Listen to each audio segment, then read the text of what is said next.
Commençons tout de suite par un exemple. Regardez cette baie. Dans cette baie, nous avons deux entrées pour les vagues.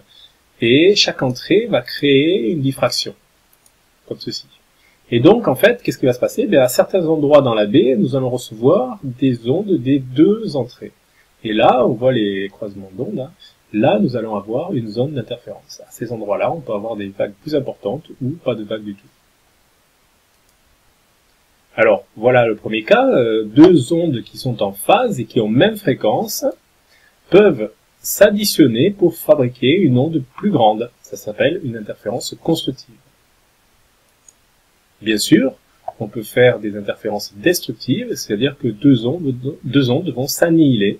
Il suffit qu'elles aient la même fréquence et qu'elles s'additionnent en étant en opposition de phase. Alors voici un exemple où on voit bien des interférences entre deux sources d'ondes. Vous voyez ici la zone d'interférence en bas, la zone d'interférence en haut. Et ce qui est très intéressant de voir, c'est que il y a certains endroits où il n'y a plus du tout d'ondes, les ondes s'annihilent, et d'autres endroits où il y a des ondes. Alors si on veut faire des interférences en utilisant deux lasers et en les pointant sur le même endroit, eh bien en fait on ne verra pas du tout d'interférence. Pourquoi? Parce que ces deux lasers auront un déphasage aléatoire, et donc il y aura des interférences destructives, constructives, et ce sera un mélange de tout ça, et au final on verra rien du tout. Pas d'interférence stable en tout cas. Pour voir des interférences stables, il est nécessaire d'avoir ce qu'on appelle des sources cohérentes, c'est-à-dire des sources qui ont un déphasage constant. C'était le cas dans la baie. Les deux sources avaient un déphasage constant. Pourquoi? Parce qu'en fait, on a séparé une onde en deux. On a séparé l'onde qui venait du large en deux, et donc en fait, on avait la même onde séparée en deux. Regardez ici, c'est la même chose avec de la lumière. Prenons de la lumière, laissons passer la lumière dans deux fentes, et bien ces deux fentes vont être deux sources cohérentes, parce qu'en fait, c'est la même lumière qui arrive dans ces deux fentes en même temps. Donc ce seront même deux sources en phase.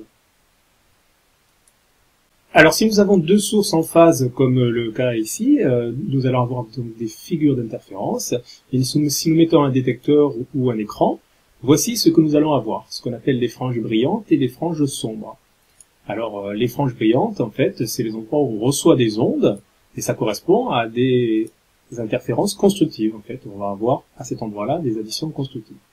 Et les franges sombres, c'est les endroits où on ne reçoit pas d'ondes, parce qu'il y a eu des interférences destructives. Alors, pourquoi nous avons des interférences constructives à certains endroits et destructives à d'autres? Regardez ici, nous avons une interférence constructive. Pourquoi? Parce que les deux ondes qui sont émises en phase, regardez, avancent de la même façon et arrivent de la même façon parce qu'elles ont la même distance à parcourir. Par contre, si on regarde à côté ici, nous avons une interférence destructive parce que l'onde qui vient de S1 a plus de distance à parcourir que l'onde qui vient de S2. Donc, pour savoir si on a une interférence constructive ou destructive, il va falloir mesurer la différence de distance à parcourir. On appelle ça la différence de marche. On note delta, et c'est la différence de distance entre les sources et le point considéré. Tout ça, ça s'exprime en mètres, par exemple. Alors, faisons l'analyse sur le cas présent ici, deux sources en phase, et on va faire l'analyse sur la frange du milieu.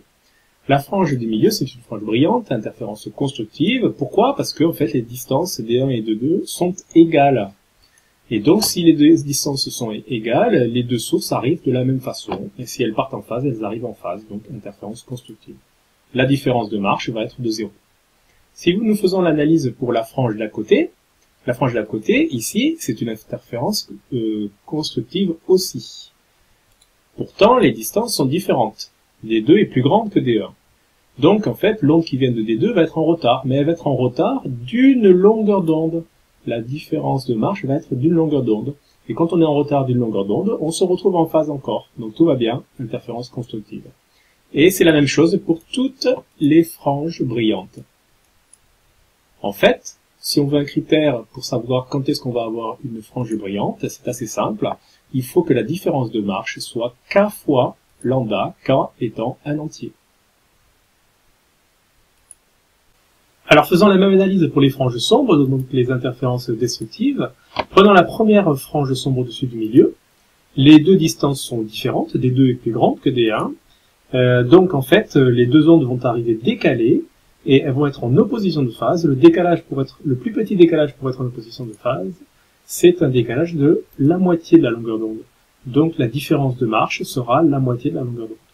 Si on fait l'analyse pour la frange sombre d'au-dessus, ça sera 3 fois lambda sur 2, celle de dessus 5 fois lambda sur 2, etc., etc. Donc le critère pour avoir des interférences destructives, c'est d'avoir une différence de marche qui est égale à un nombre impair, qu'on note 2k plus 1, k étant un entier, un nombre impair fois lambda sur 2.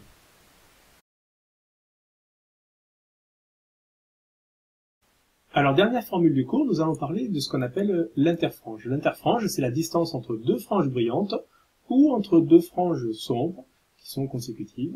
C'est la même distance. Et cette distance, en fait, elle dépend de la distance entre les deux sources et de la distance entre l'écran et les sources.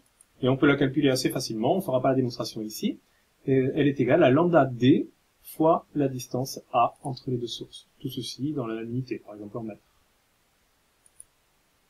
Alors les interférences vont nous permettre d'expliquer les couleurs que prennent certains papillons et les bulles de savon. Prenons une lame d'eau et envoyons une lumière dessus.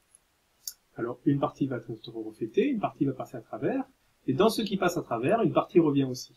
Alors vous voyez, le deuxième rayon qui est passé à travers va être en retard par rapport au rayon qui s'est simplement reflété. Ils ont la même direction, et ils vont interférer tous les deux. Ils sont en retard, donc ça peut être une interférence constructive ou destructive.